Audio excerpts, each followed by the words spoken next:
Welcome to ChessStrategiesBlog.com. Today we're going to look at some chess endgame strategy, specifically the square of the pawn. Hope you enjoy it. Today I wanted to do a little video about chess endgames, and we'll start with just simple king and pawn endgames.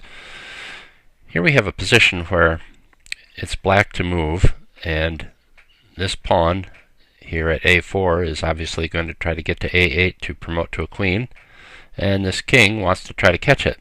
The problem is that the king is behind the pawn, and as long as white keeps moving the pawn, the king can never catch it. It's impossible, inconceivable, that the king could catch that pawn.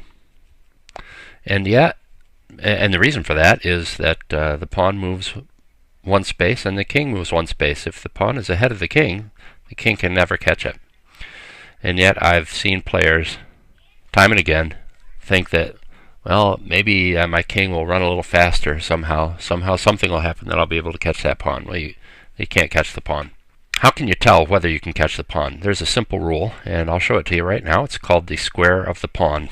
I'm going to show you the concept called the square of the pawn. And this is a rule for deciding whether or not you can catch the pawn. So here we have a pawn. White has a pawn at a4, and the black king is at f3, and it's black's move, and black wants to decide whether he should resign or whether he should go ahead and chase that pawn. And the way to tell is by drawing a square. If you start with the pawn at a corner and make a diagonal down to the last row and treat that as the opposite diagonal corner and visualize the square that is formed by that diagonal. So here the diagonal starts at a4, ends at e8. The other corner would be e4 and a8. If you can visualize that square, and visualization, the ability to see in your mind, is very important in chess, and you should work at developing that. And so try to visualize, actually see that square. If the king can move into the square, then he can catch the pawn. So in this case, the only move that allows black to catch that pawn is to move from f3 to e4. And watch how black keeps up with the pawn and catches it just as it turns to a queen. And it's a draw.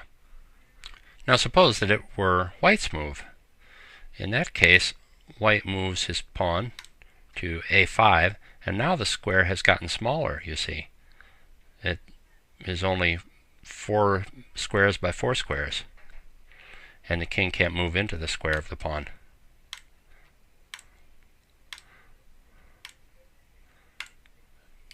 Check, and it'll be checkmate in a few moves. So that's a simple rule for deciding whether or not your king can catch the pawn, and this is useful in visualizing several moves ahead. If you can see a position coming where your king will be outside of the square of the pawn, you may want to take that into consideration in making your plans, and vice versa.